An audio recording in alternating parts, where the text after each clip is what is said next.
Memang gitu, Pak. Kayak saya bilang, kita baru mulai langkah pertama, tapi jangan jadikan ini langkah terakhir gitu. Memang ketika kalau kita editing itu, kalau di broadcast itu, kalau di dalam pembuatan video itu atau film itu, saya sering mengatakan, ketika Anda sering bersentuhan, sering membuat, sering mencoba, itu hasilnya akan lebih maksimal gitu loh. Salah satu yang kurang mengenakan pengalaman saya, jadi waktu tahun 2006, 2007, itu saya pernah kerja sama Rudi Sudjarwo, salah satu sutradara ya ternama Indonesia. Itu saya sempat ketemu sama kepala editingnya. Dan ketika saya ngobrol-ngobrol, saya tanya, Mas, dulu kuliahnya di mana? Saya tanya gitu, di UI. Loh, sama dong, saya juga lulusan UI. Broadcast? Enggak, saya jurusan ekonomi. Jadi dia orang lulusan ekonomi, tapi kerjanya sebagai editor gitu loh. Kenapa? Karena hanya dia suka dan dia sering ngotak-ngatik editing, akhirnya ya udah ijazahnya nggak ngaruh, cuma untuk menyenangkan orang tua gitu. Makanya kalau ibu dan bapak sekarang merasa kesulitan, ya dulu kita waktu pertama kali naik sepeda kan juga kesulitan, tapi kan kita tidak berhenti mencoba, begitu. Jadi jangan patah semangat, ini langkah pertama bapak dan ibu untuk membuat video pembelajaran. Teman, kemarin seharian itu saya banyak mendapatkan video-video yang ibu bapak kirimkan dan ternyata hasilnya juga lumayan itu. Dan saya juga agak heran, agak takjub ya ibu dan bapak membuat video seperti itu. Nanti kalau boleh saya minta izin, saya mau putarkan salah satu yang menurut saya karya dari ibu dan bapak itu yang menurut saya sangat menarik gitu. Ada lagi yang mau sharing masalah produksi kemarin atau masalah editing? Kalau nggak ada, saya langsung mau masuk ke teorinya sedikit.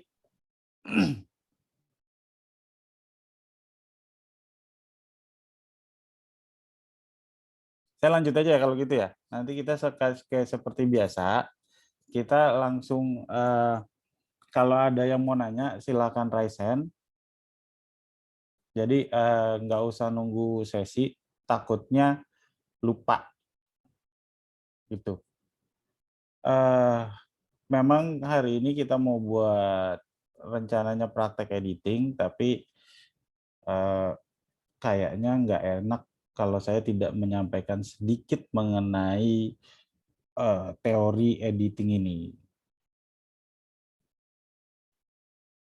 Ya, semoga terlihat ya Bapak dan Ibu PowerPoint saya. Jadi ini tahapan membuat video dari praproduksi, Ibu dan Bapak sudah melakukan, produksi kemarin, Ibu dan Bapak melakukan. Hari ini kita rencananya mau pasca produksi. Setelah pasca produksi itu, proses berikutnya adalah review. Seperti yang saya bilang kemarin, saya lagi mengerjakan proyeknya Bu Tuti di pasca produksi. Setelah menurut saya selesai di pasca produksi, akan direview oleh Bu Tuti sebagai sutradaranya. Tuh. Nah, ketika review ini bisa langsung oke dipublish atau bisa ada yang kurang, akhirnya balik lagi ke proses produksi untuk menutupi shot-shot yang kurang, yang dirasa kurang, atau hanya balik lagi atau kita bilangnya revisi di pasca produksinya aja gitu. Nah, yang paling kita takutkan adalah ketika revisi itu kita balik lagi ke proses produksi reviewnya. Makanya ketika kita produksi, usahakan ambil gambar-gambar yang lebih dari kebutuhan. Gitu. Jangan merasa udah cukup tiga shot cukup. Enggak. Kalau bisa ambil 5, ambil 5. Takutnya nanti ketika kita review, jadi kita nggak perlu ke produksi lagi. Karena ini akan menghabiskan waktu dan tenaga dan biasanya bikin malas. Itu. Apa yang editor lakukan? Pertama, kami menyebutnya editing offline. Apa itu editing offline? Itu kami hanya meletakkan gambar, foto, dan aset-aset lainnya di dalam sequence, di dalam software editing tanpa tanpa efek apapun, hanya disusun aja berdasarkan naskah. Itu supaya ngelihat, biasanya dipakai untuk melihat durasinya. Tuh. Setelah itu kami sound mixing, menambahkan sound effect, background musik, menyesuaikan volume dan segala macam.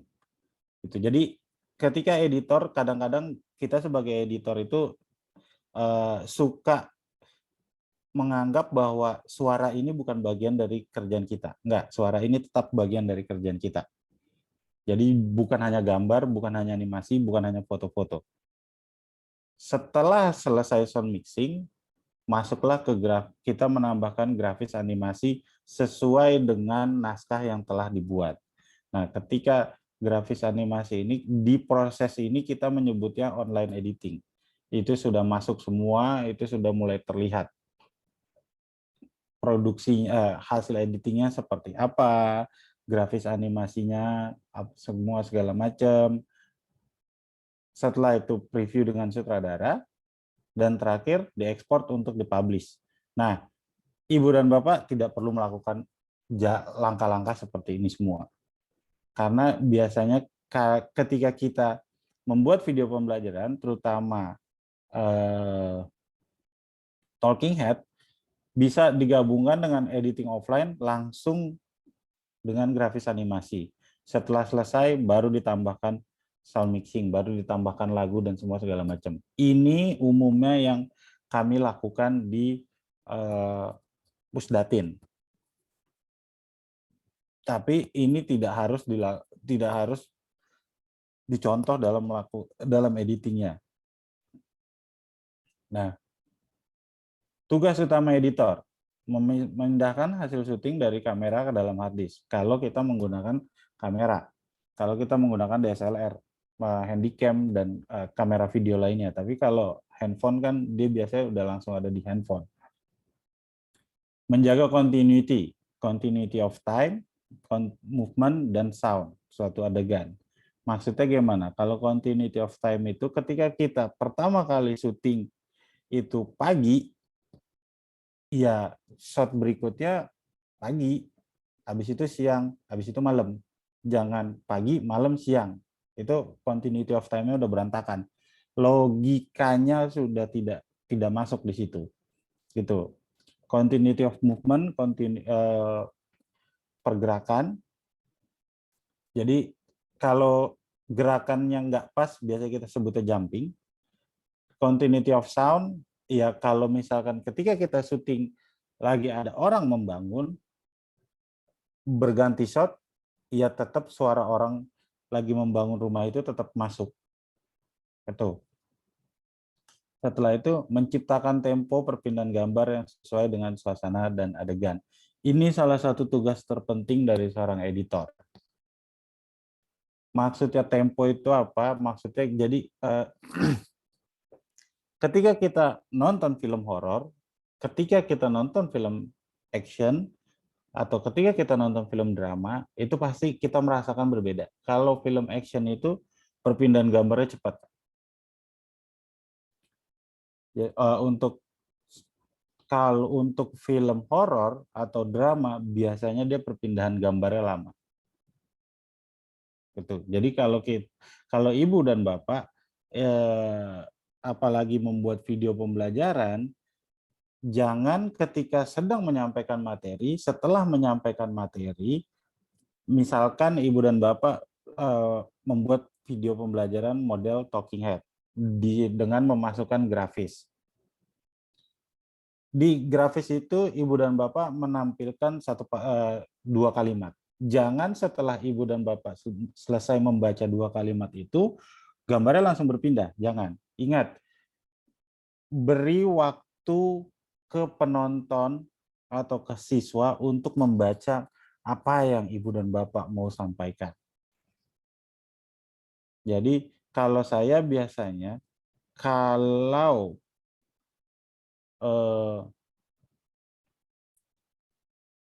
masukin grafis, menampilkan grafis, itu biasanya setelah selesai grafis itu dibacakan, itu saya lepas, saya panjangin 2 atau 3 detik.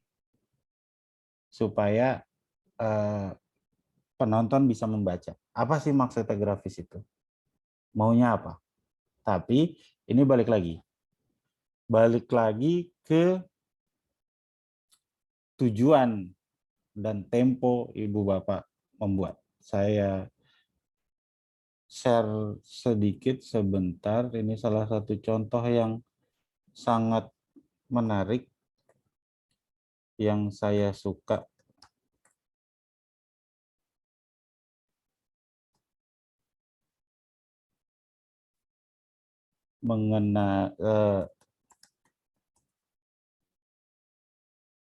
Salah satu contoh video yang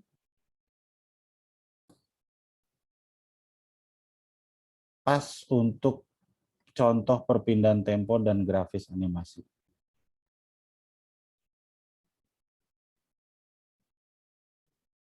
Ini bukan saya maksudnya mau kampanye ya.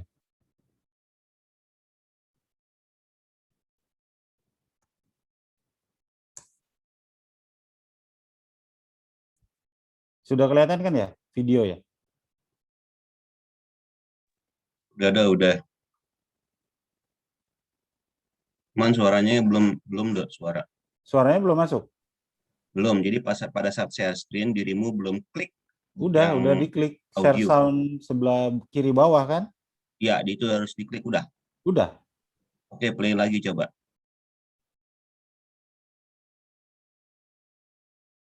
Sebentar. Di play. Ya. Udah masuk belum? Belum. Masih belum masuk juga? Yap, belum. Loh.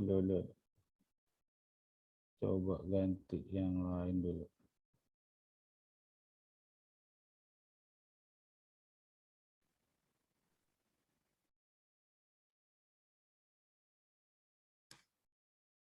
Istirahat, jangan stres walaupun kerja keras. Sudah masuk? Harus memaknai hidup. Sudah. Ini salah satu contoh tempo yang dibuat oleh editor dan pemanfaatan grafis yang cukup menarik buat saya. Yang penting kita hidup sehat, jaga lingkungan, masyarakat harus terbiasa berperilaku sehat, seperti bergerak, makan yang teratur dan sehat, cukup istirahat, jangan stres walaupun kerja keras, harus memaknai hidup. Hidup harus berarti. Kalau sakit, jangan langsung ke rumah sakit. Kunjungi dulu puskesmas atau dokter umum. Dengan gotong royong, semua tertolong. Jadi di sini kita bisa ngelihat video ini potongannya cepat banget, perpindahan dari satu kamera ke kamera berikutnya itu cepat banget. Tuh, karena mungkin juga mengejar durasi ya. Cuman maksudnya di situ kita bisa terlihat dia berpotong sangat cepat, perpindahannya sangat cepat. Grafis yang masuk itu bukannya kalimat utuh. Grafis yang ditaruh ini hanya poin-poin dari omongannya Pak JK. Gitu. Dengan perpindahan yang cepat ini, dengan grafis yang nongol hanya sepotong-sepotong ini bakal tonton 2-3 kali, orang bakal lebih kena. Gitu. Dan kalau Ibu Bapak lihat, di sini grafisnya fontnya beda-beda. Bukannya fontnya beda-beda, besarnya beda-beda. Kayaknya sesuka aja gitu. Nah, tidak sama 30 fontnya terus, tidak. Inilah makanya saya bilang Ibu dan Bapak bebas berkreasi. Yang penting itu memang enak untuk dilihat. Yang penting pesannya tersampaikan. Yang penting tidak mengganggu mata. Tuh. Di sini juga ini merupakan salah satu contoh bahwa grafis dan animasi itu bertujuan untuk memperkuat pesan yang disampaikan secara verbal. Apakah harus semuanya ditulis? Terserah Ibu dan Bapak. Konsepnya gimana? Apakah hanya poin-poin seperti ini? Silahkan. Itu. Nanti ketika editing kita coba. Nah, saya lanjut dulu ke paparan.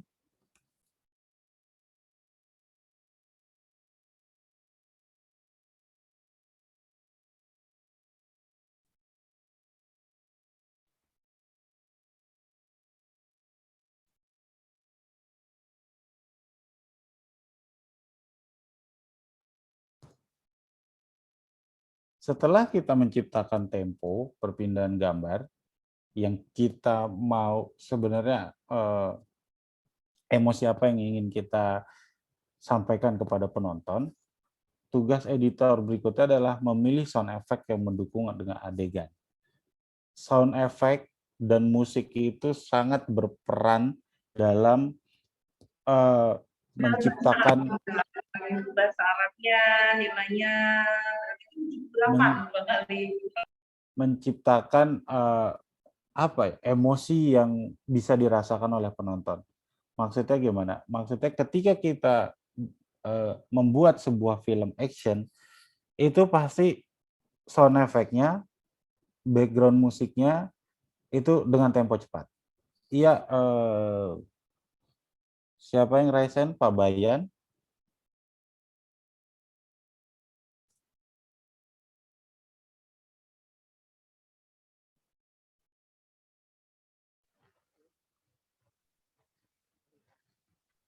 Silakan Pak Bayan. Pak Bayan raisen.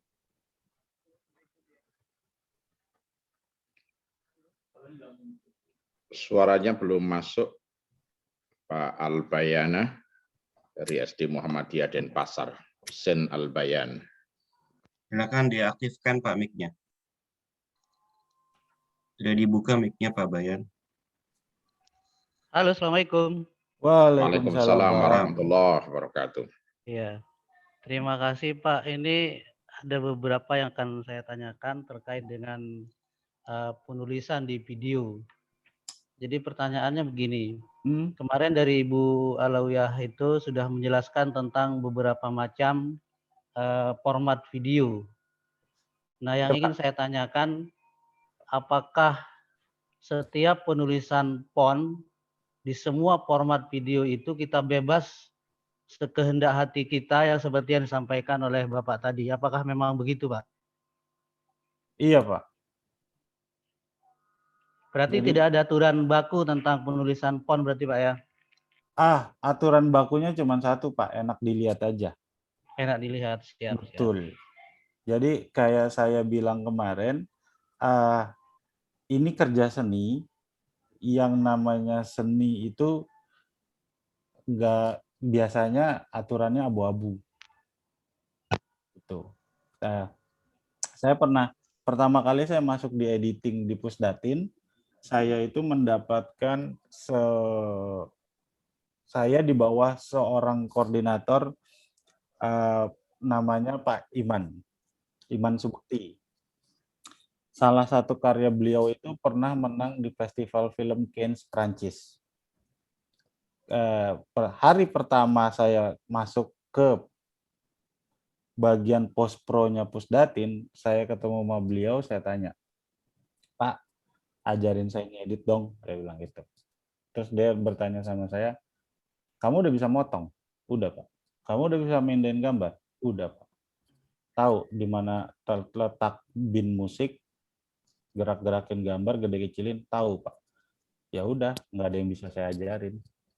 Itu karena menurut dia, dan ya menurut saya juga sekarang, tidak mungkin ada dua orang editor yang mempunyai gaya yang sama. Jadi silahkan Bapak explore gaya Bapak sendiri, utak-atik software editing yang Bapak suka dengan berbagai macam gambar, nanti lama-lama bakal ketemu gayanya Bapak. Gitu.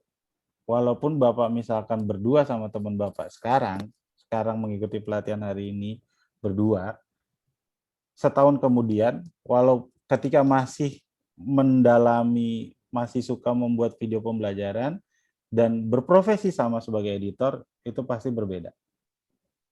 Gayanya berbeda. Gitu. Jadi, yang penting enak aja, Pak. Yang perlu kita ingat adalah, editor itu penonton pertama sebuah program. Setelah kita edit, kita lihat dari awal sampai akhir, apakah sudah oke menurut kita. Kalau belum oke menurut kita, di mana yang belum oke, perbaiki, sampai kita merasa oke, baru ekspor. Gitu. Ya Pak, jadi silahkan temukan gaya Pak Bayan sendiri. Mau fontnya, silahkan Bapak pakai. Ya, yang penting enak. Mas Eldio. Gitu. Ya. Satu lagi Mas, walaupun enak dilihat, tapi kalau tidak jelas, itu pesan disampaikan tidak tersampaikan. Mas. Betul. Biasanya itu satu paket, Mas. Kalau tidak jelas itu tidak enak dilihat. Sama ini, Pak. Mungkin Bapak ada namanya harus mulai melihat di Google itu namanya Color Monkey. Jadi itu sangat mudah buat kita sebagai editor untuk patokan menentukan warna font kita.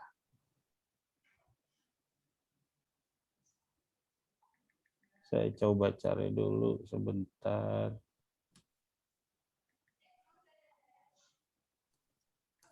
Kalau kami di kantor biasanya menyebutkan Color Monkey. Nah, ini salah satu contohnya paling gampang. Ada color wheel dan semua segala macam. Ini saya ganti. Kalau di Google itu paling gampang nyarinya namanya kita pakai color chart. Nah, yang Ibu Bapak perhatikan tinggal lingkaran ini. Kalau Ibu dan Bapak misal membuat talking head atau membuat video pembelajaran tapi dominan dengan warna biru, kalau mau masukin grafis disarankan silang menggunakan orange. Gitu. Ini paling sering dipakai sama anak desain grafis, ini udah tahu. Jadi buatlah warna-warna yang kontras dengan latar belakang, tapi tidak norak. Kemarin ada Ibu kalau nggak salah yang ngirimin video ke saya, salah satu hal yang saya komentarin adalah saya kasih masukan, kalau bisa fontnya itu cukup satu saja, saya bilang gitu. Terus warnanya pilih 2 atau 3 warna, karena video yang dibuat Ibu itu warna fontnya itu selalu warnanya ganti-ganti gitu. Ini bisa jadi patokan kita. Kalau kita bingung, kita sudah bikin grafis, warnanya apa ya? Yang enak apa ya? Lihat aja ini. Background Ibu Bapak itu apa? Misalkan backgroundnya kita pakai warna hijau. Oh, ya udah, pakai aja warna merah. Gitu. Jadi ini patokannya. Tuh, udah banyak semua. Ini yang lebih ribet, warnanya lebih banyak turunannya. Jadi kalau saya udah bingung ini. Kalau kami di Pusdatin biasanya kalau untuk grafis atau tulisan-tulisan gitu, kami pakainya warna kuning dengan menambahkan outline hitam. Itu hampir ke semua gambar itu masuk. Saya lanjut lagi.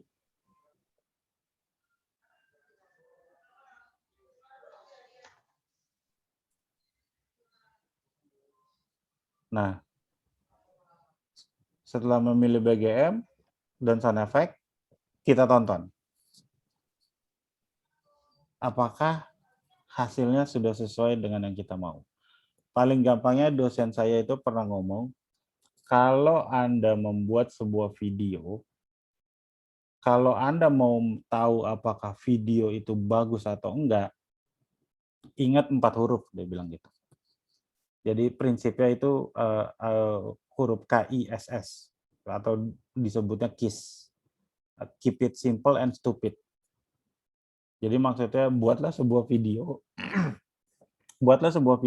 baik itu pembelajaran, baik itu film, baik itu dokumenter atau apapun juga produk video yang nggak usah bertele-tele, yang simple, nggak usah bahasanya nggak usah ngalur ngidul sana sini, sehingga orang bodoh pun mengerti. Jadi keep it simple and stupid. Disarankan oleh dia, terutama untuk ibu dan bapak, mau tahu apakah video pembelajaran ibu dan bapak yang sudah buat itu bagus atau tidak, suruh aja anaknya nonton, atau suruh orang yang tidak mengerti apa yang materi ibu dan bapak ajarkan, suruh dia nonton videonya. Terus tanya sama dia, ngerti nggak maksud dari video itu apa? Kalau dia bilang ngerti, itu tandanya video ibu dan bapak sudah bagus. Karena materi yang disampaikan itu sudah dimengerti oleh orang yang tidak terlalu paham dengan materi yang ibu dan bapak ajarkan. Nah, ini yang kemarin saya bilang, untuk mempersingkat durasi sebuah adegan, kita bisa menggunakan speed adjustment, cut away, cut in, sama auto frame. Ini speed adjustment, cut away kemarin kita sudah tonton, cut in juga kita sudah lihat. Ini auto frame, tapi ini agak ribet. Jadi memanfaatkan si talent ini untuk keluar layar untuk pindah tempat. Dia dari kantor, tahu-tahu langsung di luar. Gitu.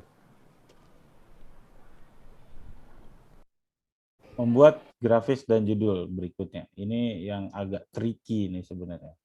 Kalau kita menggunakan editing di komputer atau di laptop, ini salah satu hal yang membuat software itu sangat berat. Apalagi kalau kita memasukkan macam-macam efek di situ. Apa panduannya membuat grafis dan judul? Gunakan font yang mudah dibaca. Di Pusdatin kami menggunakan Arial. Jadi jangan menggunakan font yang banyak buntutnya. Wah, saya sukanya font apa tuh.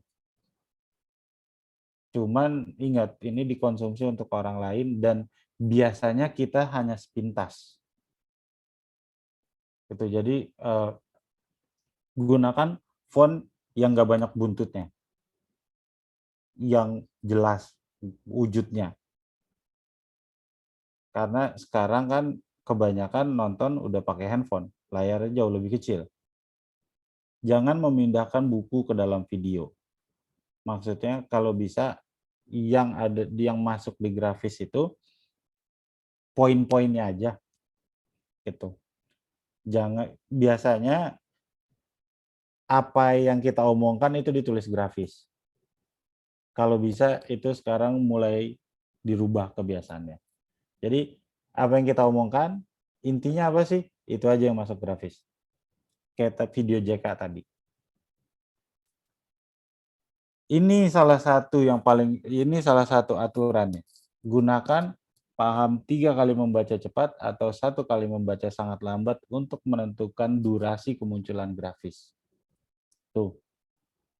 Maksudnya apa? Jadi ketika grafis itu ibu dan bapak cemplungkan ke dalam video, coba baca grafis itu secara sangat pelan untuk menentukan berapa lama dia harus nongol di video ibu dan bapak. Karena umumnya itulah, selama itu penonton kita membutuhkan waktu untuk membaca atau 3 kali membaca cepat. Gunakan warna yang kontras dengan latar belakang. Yang tadi saya bilang, kita bisa paling gampang sekarang sudah banyak color chart, tinggal cari di Google, udah itu bisa kita jadiin patokan. Ini pertanyaan yang sering muncul, yang sering dipertanyakan kepada saya. Apa software editing terbaik? Menurut saya nggak ada software editing terbaik. semuanya sama. Tinggal bagaimana kita sering mengoprek software itu. Sering mempergunakan, tahu kelebihan software itu dan tahu kelemahannya. Karena semua software itu pasti ada kelebihan dan ada kelemahannya. Cuman satu hal yang saya pahami, kita kadang harus naik kelas. Maksudnya apa? Kalau biasa kita editing dipakai handphone, kita suatu saat harus naik kelas ke editing yang menggunakan laptop atau komputer. Bukan berarti saya menganaktirikan software aplikasi editing di handphone, tapi memang fitur-fiturnya yang di handphone itu tidak sebanyak yang di komputer. Ini macam-macam software editing, Camtasia, Filmora, Adobe Premiere, Final Cut Pro. Ini software editing yang ada di desktop. Kenapa saya kelihatin semua? Karena umumnya semua software editing itu sama, hanya penempatannya aja yang berbeda. Ada 4 yang paling penting, yaitu project bin-nya, tempat kita naruh semua aset-aset kita. Ini baik aplikasi di handphone pun pasti ada ini. Terus yang berikutnya tools, peralatannya, timeline, tempat kita motong-motong, kita nyacak-nyacak gambar, mindahin, nambahin efek, musik, semua segala macam, dan monitor, baik monitor preview atau monitor review. Ini semua pasti ada di software editing manapun. Makanya saya bilang semua software editing itu hampir sama semua. Paling yang bedain cuma template. Kelengkapan template yang diberikan. Terakhir audio level, ini jangan dilupain.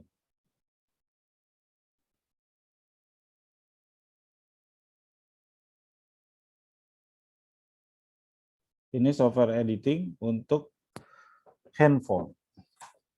Jadi sudah banyak macamnya, semua segala macam. Nah, sampai sini ada yang mau ditanya nggak masalah editing?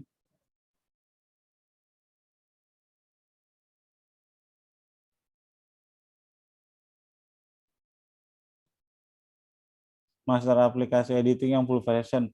Nggak ada, Pak. Kalau mau nge-crack, cuman saya nggak mau ngasih nge-crack. Sekarang kok ini semua Pak kapitalis. Trik agar perpindahan antar gambar itu terlihat halus, maksudnya tidak terlihat adanya pergantian gambar.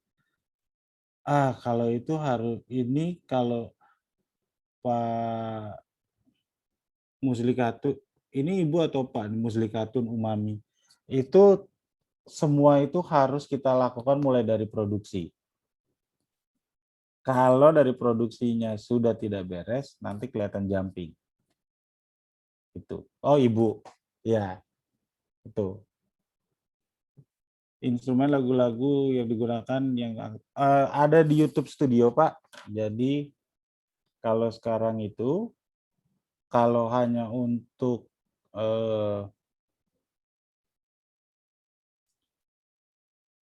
Bapak publish ke YouTube, pokoknya Bapak tidak atau Ibu dan Bapak bikin video tapi tidak di charge di ini apa? Tidak ditayangkan di TV komersil, itu bisa YouTube, search saja di sini free musik copyright. Nah, nih audio library. Ini semua file yang ada di audio library ini nggak ada copyrightnya, bebas digunakan. Itu. Jadi cari aja di sini, ini udah aman. Ibu dan Bapak udah nggak usah mikirin copyright lagi. Selama itu tidak tayang di TV nasional atau TV daerah. Itu.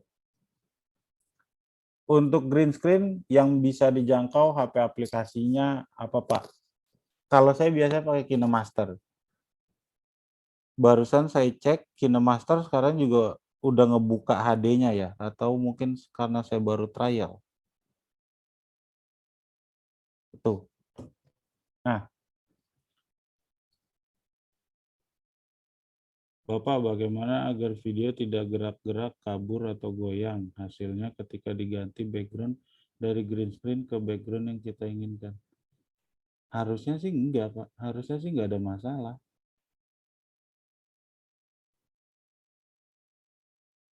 Ini Bu Vivin ya. Kalau bisa dikasih contohnya, Bu. Ada contohnya nggak, Bu? Biar bisa kita bahas.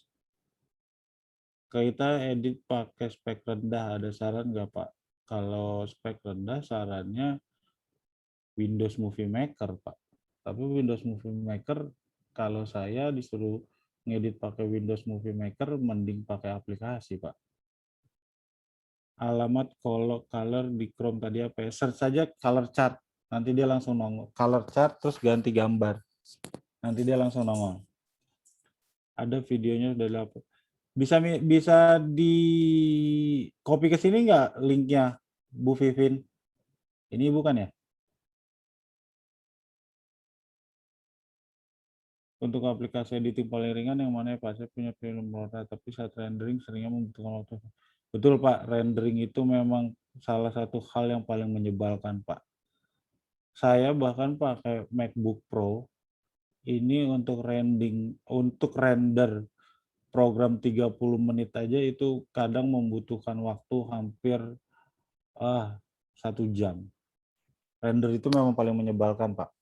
Paling gampang kalau kita menilai apakah hardware kita support dengan software kita atau apakah laptop kita kenceng buat ngedit, itu dilihat dari rendernya, Pak. Kalau Bapak bikin program 5 menit, rendernya 5 menit, wah itu udah canggih banget. Jadi kalau 1:1 itu udah canggih banget. Tapi kalau Bapak render programnya 5 menit, rendernya 10 menit, berarti itu 1:2. Dan umumnya itu masih nggak masalah. Cuma kalau udah 1:5, 1:6, itu tandanya hardware Bapak tuh udah nggak support. Misalkan Bapak bikin program 5 menit, tapi rendernya 30 menit, 35 menit, itu udah mulai tanda-tanda pemerkosaan alat itu, Pak. Mending diganti.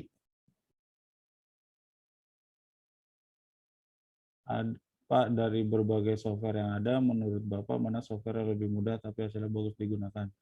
Editnya lebih baik di HP atau di laptop? Dari SMK Muhammadiyah Boja, Alif Khoiratul Ufa. Kalau saya selalu mengatakan gini, manfaatkan dulu apa yang Ibu dan Bapak punya. Punyanya cuman laptop, punyanya notebook, jangan dipakai untuk editing. Ada handphone, ya udah aplikasi handphone aja. Jadi jangan memaksakan. Betul. Nanti lama-lama kalau udah punya baru beli yang bagus. Karena editing itu memang salah satu profesi yang membutuhkan alat yang sesuai dan alatnya itu cukup mahal. Itu, tapi bisa menghasilkan yang sangat lumayan juga.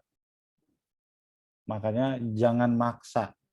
Di luar memang banyak software, banyak aplikasi yang canggih-canggih. Tapi lihat apa yang kita punya, manfaatkan apa yang kita punya. Gitu. Jadi nanti dengan gampangnya gini, Ibu dan Bapak misalkan kayak saya punya MacBook Pro. Tapi kalau hanya dipakai untuk motong-motong gambar terus nyambung, ya nggak perlu MacBook Pro juga gitu. Jadi sekarang punyanya handphone, manfaatkan handphonenya. Nanti sampai satu titik Ibu dan Bapak jenuh karena aduh mau bikin ini nggak bisa. Perlunya ini, perlunya ini, perlunya ini. Nah, barulah naik level itu saya bilang. Baru gunakan laptop. Kalau sekarang manfaatkan dulu yang punya karena kita dalam proses belajar. Belum tentu biasanya tuh karena sekarang belajar semangat, yang punya duit langsung beli laptop, beli kamera, apa semua segala macam, tapi ditakutkan itu nanti ya nggak minat bukan dunianya di sini, jadi buang-buang duit. Cara menghilangkan logo KineMaster bagaimana Pak? Bayar Pak. Itu doang masalahnya. KineMaster juga 4K di YouTube banyak review, tapi biasanya mereka naruh password jadi harus sampai selesai. Kalau untuk masalah KineMaster gini, jujur ya, saya biasanya kalau lagi pelatihan tatap muka itu saya menghubungi orang KineMaster, saya minta kode promosinya. Jadi saya pernah hubungi orang KineMaster di Korea dan mereka sudah oke, setiap kali pelatihan tatap muka mereka akan support dengan kode itu. Kodenya itu bisa dipakai selama 1 bulan. Itu. Jadi kalau dimasukkan kodenya, KineMaster-nya jadi premium selama 1 bulan. Nah, tadinya saya juga mau mengajukan pelatihan KineMaster di sini. Mau pakai KineMaster, cuman karena ada logonya itu, apakah nanti ketika Ibu dan Bapak untuk perlombaan dan ada logo KineMaster, saya takutnya malah menurunkan penilaian yang diberikan kepada video Ibu dan Bapak. Tuh. Makanya saya kemarin coba cari-cari, ada satu aplikasi namanya VN.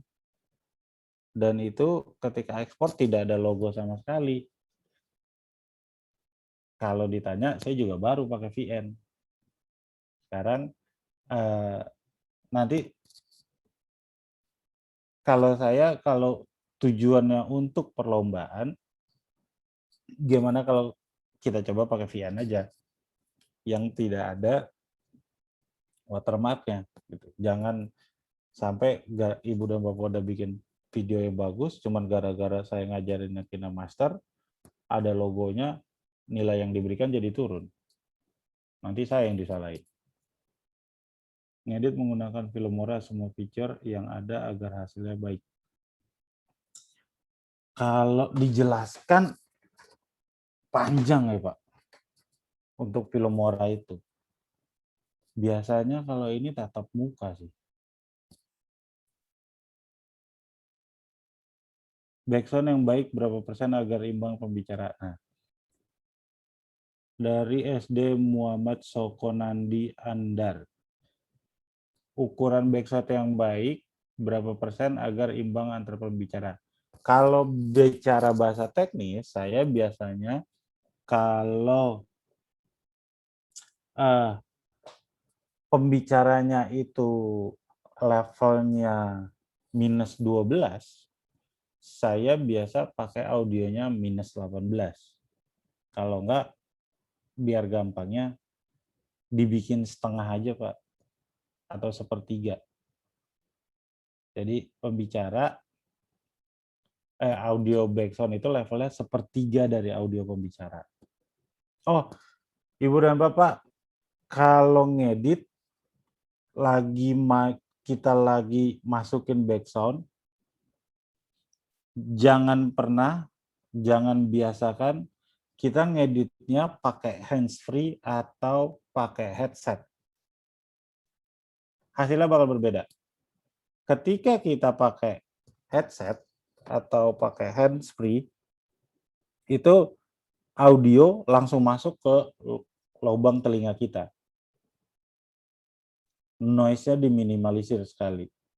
Tapi kalau saya ketika sudah ngedit suara, itu saya copot headset. Saya dengerin dari speaker komputer. Apalagi untuk pertanyaan Andar. Jadi dengan kita mendengarkan suara dari speaker komputer atau speaker handphone, itu ada jarak. Itu bakal lebih pas. Kalau kita pakai headset, itu nanti di penonton itu bakal berbeda. Biasanya kalau kita pakai headset udah oke nih, udah pas, tapi biasanya nanti ketika diekspor, ditonton, itu suaranya akan lebih kecil. Karena kalau kita pakai headset, langsung masuk ke lubang telinga. Jadi saya sarankan udah jangan. Copot headphone-nya, copot headset-nya ketika kita mau utak-atik suara. Saya kemarin beli KineMaster 414 aplikasi di Shopee, bermasalah nggak ya? Saya kasih sebentar, saya buka KineMaster saya. Satu hal yang membedakan, cara pertama untuk membedakan apakah KineMaster itu premium atau tidak, logonya masih ada nggak? Watermarknya masih ada atau enggak? Itu satu. Terus cara kedua, yang paling aman, ini saran saya untuk para pengguna KineMaster, ini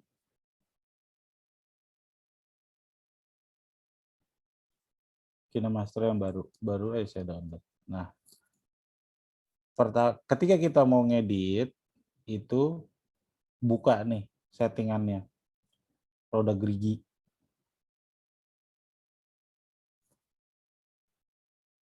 Nah, terus di pengaturan, pilih informasi kemampuan perangkat. Nah, nongol nih, bahasa-bahasa nggak jelas. Di pojok kanan ini ada 3 titik, diklik, terus analisis. Jalankan analisis sekarang. Jalankan analisis sekarang. Apa yang sedang dilakukan?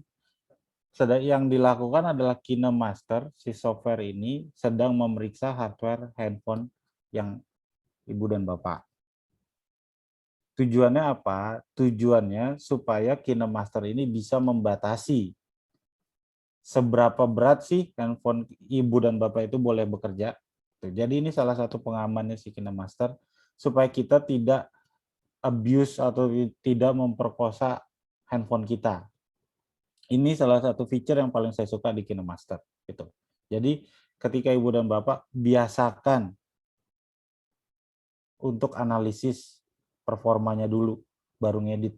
Nah, kalau software KineMaster yang pakai crack, yang bajakan atau semua segala macam, biasanya ini dikunci. Ketika itu dikunci, dan dia biasanya, saya pernah menemukan ketika saya mau analisis di salah satu handphone peserta, yang ada cuma tulisan, silakan hubungi ini, jangan pernah dihubungi. Takutnya itu spam, ransomware, apapun segala macam.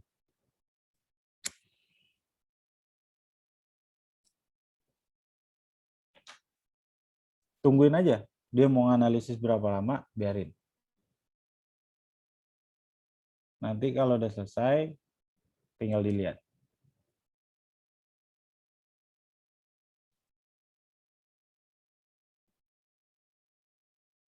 Saya sebelum kita lanjut, sebentar.